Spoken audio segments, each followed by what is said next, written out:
오늘은 어린이 주일입니다.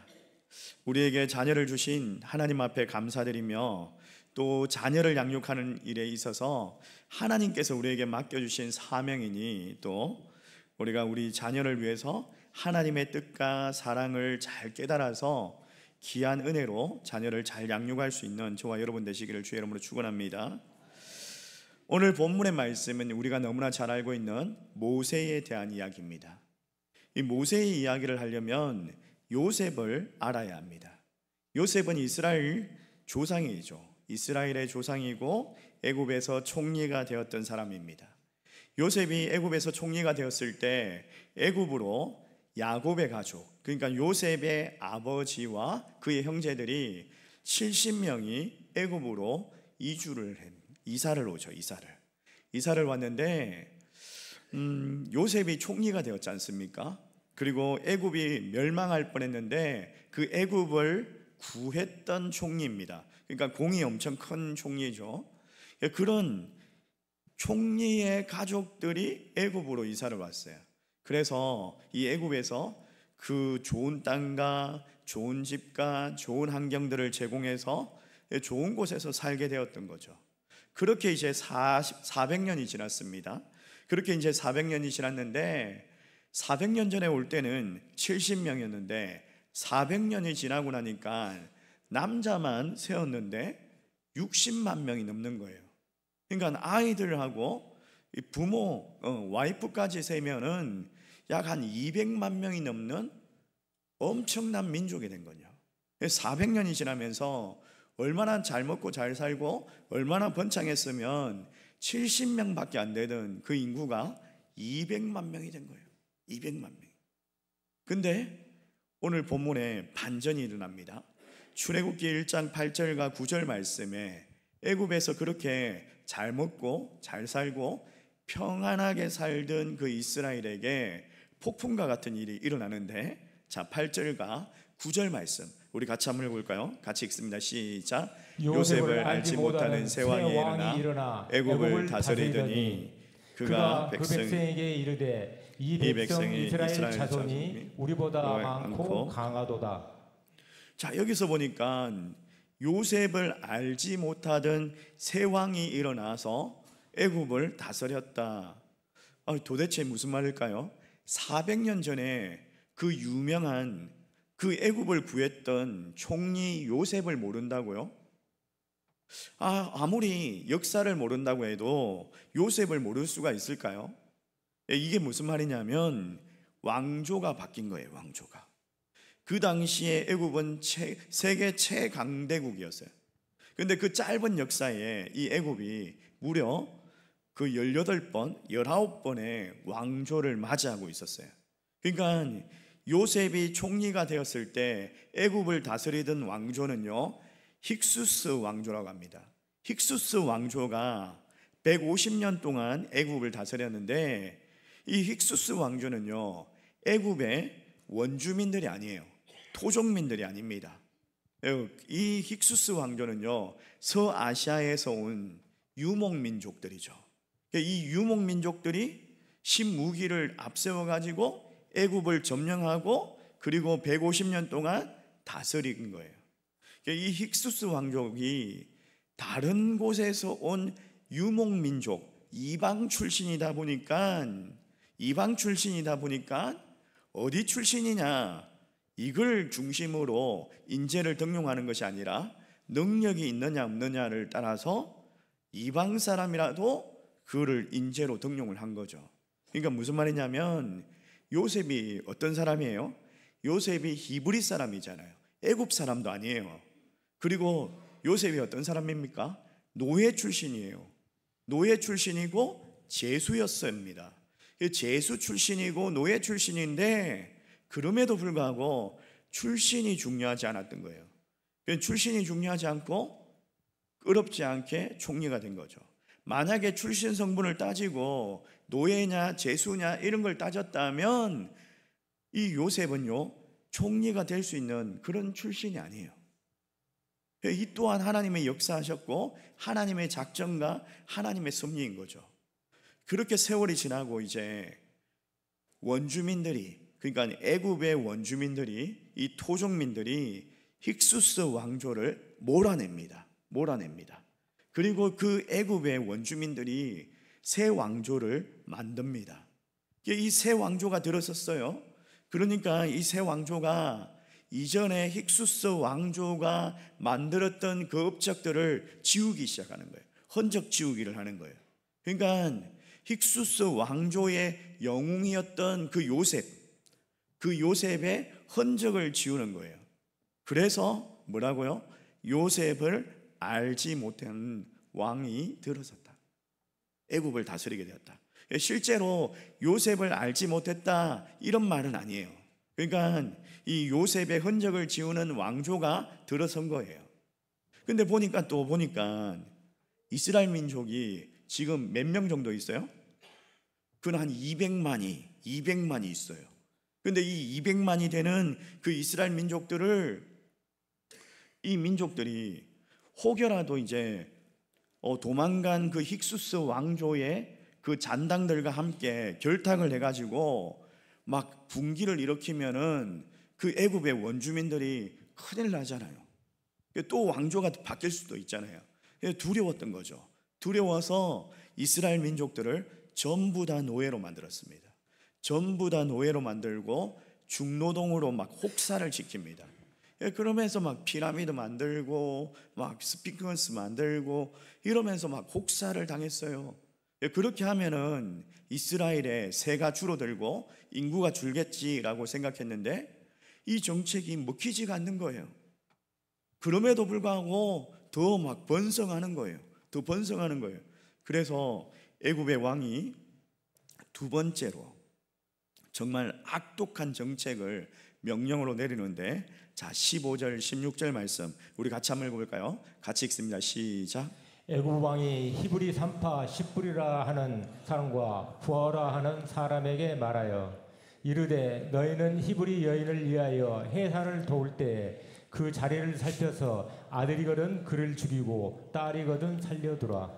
여러분 정말 끔찍한 명령 아닙니까? 여러분 아이를 낳으면 남자이면은 이 아이를 죽이래요. 나일강에 던지래요. 근데 하필이면 그때 모세가 태어난 거예요. 하필이면 이때 죽여야 되는 그 해에 모세가 태어난 거예요. 요셉이 다스릴 때 정말 잘 살던 그 400년의 시기에 태어난 것이 아니라 아주 험난한 죽음의 그 해에, 죽음의 환경에 이 모세가 태어난 거예요. 여러분 하나님이 내가 계산을 잘못했네. 요셉이 살아있을 때 모세를 보내가지고 모세를 잘 해가지고 이 애굽에서 출애굽 시켰어야 되는데 이렇게 하셨을까요? 아니요. 여러분 하나님은 역사의 주관자이심을 믿으시기 바랍니다. 역사의 주관자이십니다. 역사의 주인 되십니다. 하나님께서 고난 가운데 이 고난이 이스라엘을 덮치고 있을 때에 모세의 탄생을 허락하신 이유가 있더라는 거죠. 죽음의 환경을 바꾸는 하나님의 해결책으로, 하나님의 정답으로 모세를 보내신 거죠. 그래서 이 모세가 이스라엘 백성들을 출애굽하게 하는 하나님의 축복의 도구로 쓰임받게 되죠. 여러분 하나님은 사람을 통해서 일하시는 줄 믿습니다. 우리를 통해서 일하실 줄 믿습니다.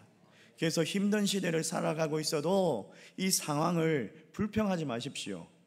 살기 힘들다, 경제적으로 힘들다, 다 똑같습니다. 절망 같은 이 시대에 하나님께서 해답으로 여러분의 자녀들을 주셨습니다. 여러분의 자녀가 이 절망의 시대, 힘든 시대를 바꾸어 놓을 해답이에요. 이 힘든 시대의 상황 가운데 역전시키라고 바로 여러분이 태어난 것이에요. 여러분의 자녀와 여러분이 바로 해답인 거예요.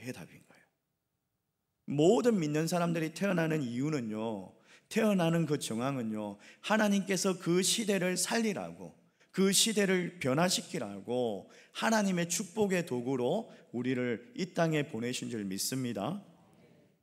근데 이제 이 모세가 그 절망의 시대에 태어난 거예요.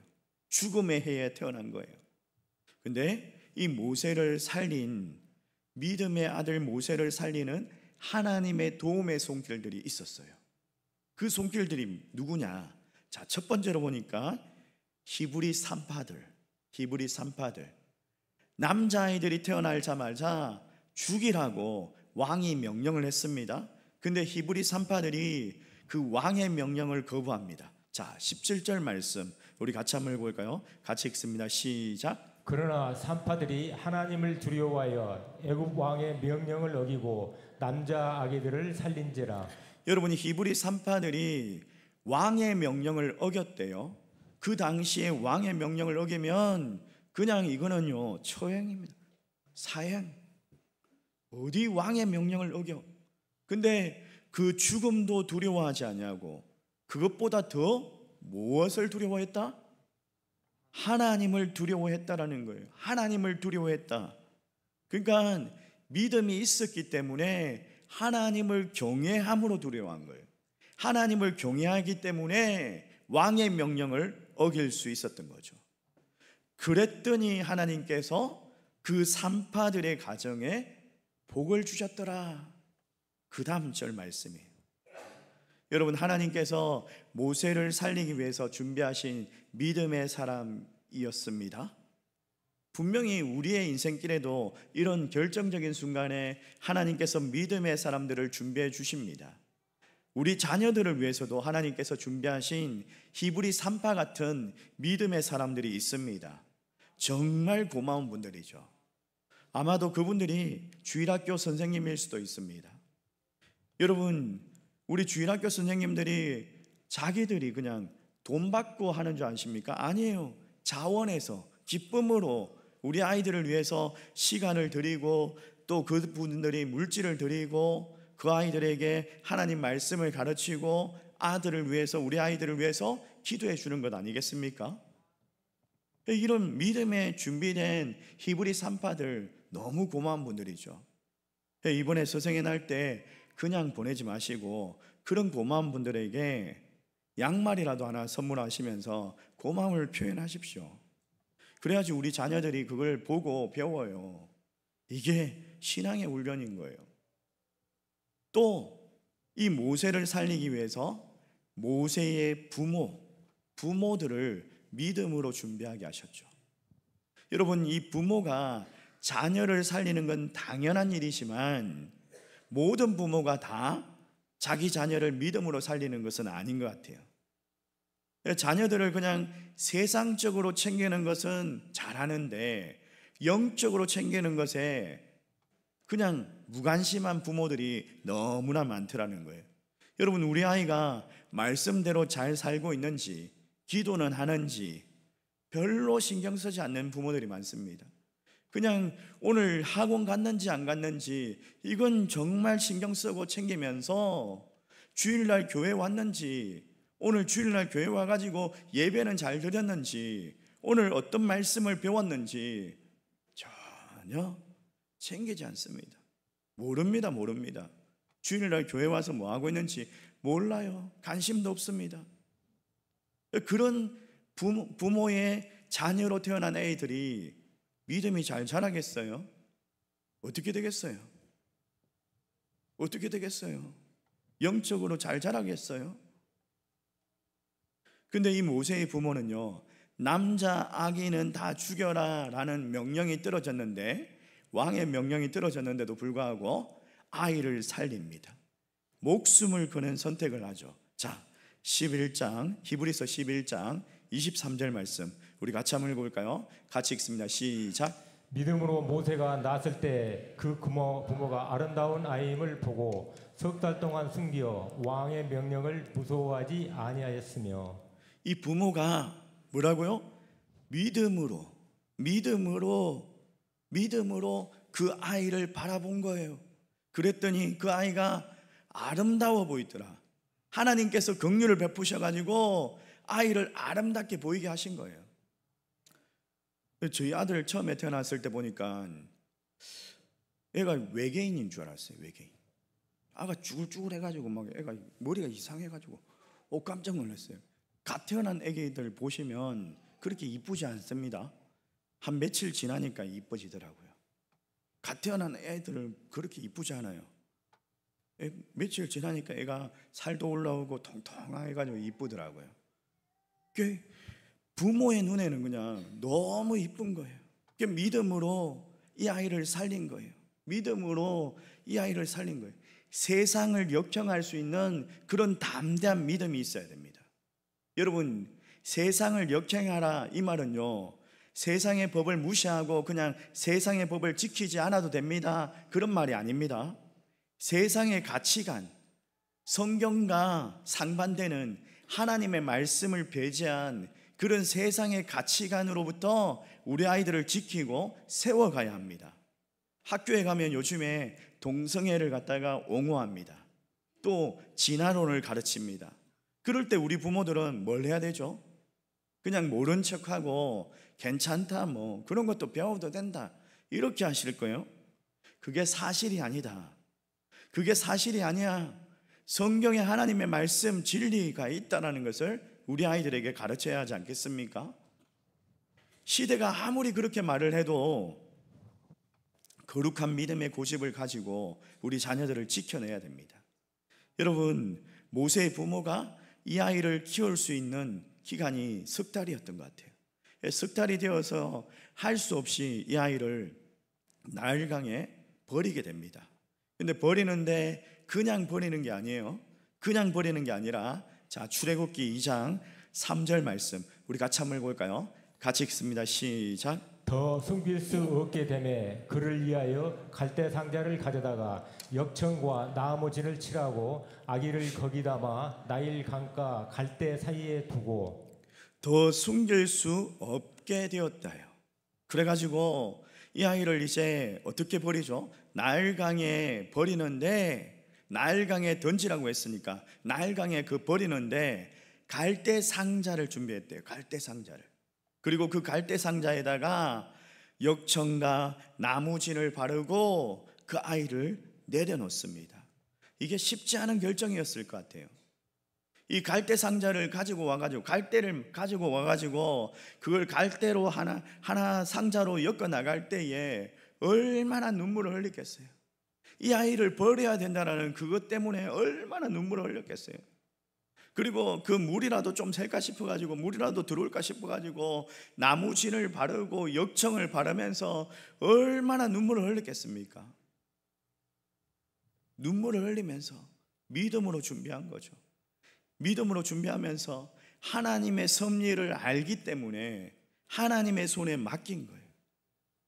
여러분, 우리 아이들이 자라다 보면 이제 청소년기가 지나가고 또 20세가 넘어가면 청년이 되면요, 그때는 부모의 말을 잘 안 듣습니다.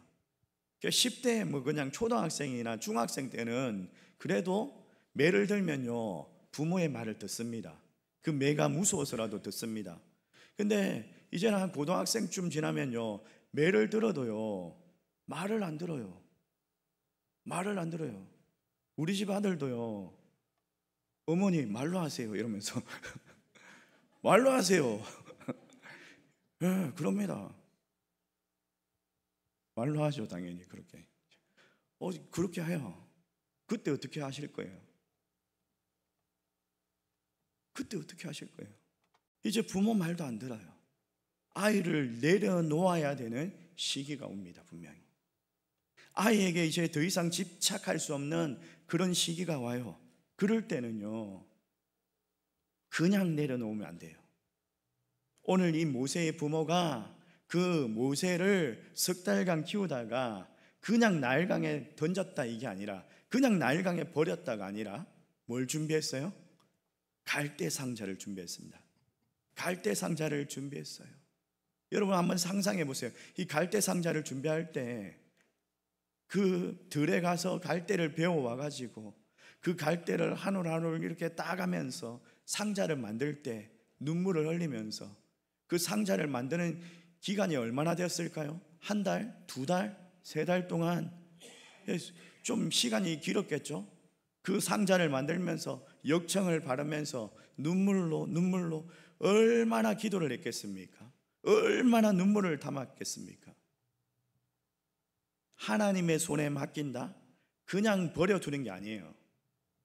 그냥 버려두는 것이 아니라 이 모세의 부모같이 믿음으로 눈물을 흘리면서 그 믿음으로 그 아이를 담아내는 거예요. 갈대상자 안에 부모의 믿음을 담고 부모의 기도를 담고 부모의 눈물을 담는 거예요. 그렇게 부모의 눈물을 담았더니 믿음으로 하나님의 손에 맡겼더니 그 나일강과 같은 그 살벌한 세상 속에서도 하나님께서 우리의 자녀를 은혜를 베풀어 주셔가지고 보호해 주시더라는 거예요. 하나님께서 그렇게 했더니 애굽의 공주가 목욕하러 나온 그 장소에 그 정확한 시간에 보내주셔가지고 애굽의 공주로 인해가지고 건짐을 받고 또 애굽에서 최고의 교육을 받게 해주셨죠. 그뿐만 아니라 또 유모로 그 부모가 그 아이를 키울 수 있는 은혜도 주셨죠. 여러분, 우리 자녀를 떠나보내야 되는 시기가 와요. 세상적으로 집착하는 이 아이는 평생 내 품에서 못 나가, 이게 아니에요. 믿음으로 분명히 보내야 되는 시기가 오는데 이 갈대상자가 준비되지 않았다면요, 그 아이는 세상의 그 나일강에서 침몰해서 죽어버릴 거예요. 세상의 그 나일강에서 그냥 죽어버릴 거예요. 그냥 던져버리면 죽는다고요. 갈대상자를 준비하셔야 돼요. 제가 아는 친구 중에 한 명이, 이 친구가 배를 타는 이제 선장인데 자기 아버지도 선장이에요. 선장이시다 보니까 어부들이 좀 거친 삶을 살지 않습니까? 되게 걸걸하시고 젊은 시절에는 술도 마시고 그리고 아버지가 되게 음하시고 이래가지고 어릴 적에 그냥 조그만한 잘못만 해도 막 때리고 혼을 내고 막 이러더래요. 그래서 아버지한테 엄청 맞고 산 거예요. 아이가 엄청 혼나고 산 거예요. 어릴 적에는 그냥 아버지가 두려워가지고 아버지 말에 잘 순종했는데 이제 고등학생쯤 되니까 애가 덩치가 그냥 아버지보다 훨씬 더 큰 거예요. 아버지보다 훨씬 더 힘이 센 거예요. 그래가지고 나쁜 친구들 사귀어가지고 술 먹고 다니고 담배 피고 그냥 싸움질하고 다니고 막 이러는 거예요. 아버지가 말해도 듣지 않는 거예요. 아버지한테 오히려 더 이기는 거예요. 힘으로 하면 아버지가 안 되는 거예요. 이제 이 아이가 새벽까지 술 먹다가 친구들하고 새벽까지 술 먹다가 새벽 1시나 2시에 집에 들어와가지고 자고 막 이러는 거예요. 그때부터 아들이 말을 안 듣자 아버지가 변하기 시작했어요. 아버지가 정신을 차리기 시작했어요. 아버지가 믿음으로 살기 시작했어요. 그때부터 아버지가 이제 배 타고 나가면은 목사님 말씀 녹음한 거 그거 듣고 또 기도하고 또 교회 생활 더 열심히 하고 믿음으로 살아내기 시작하는 거예요. 그리고 그 아버지가 새벽에 배 타러 나가잖아요. 새벽에.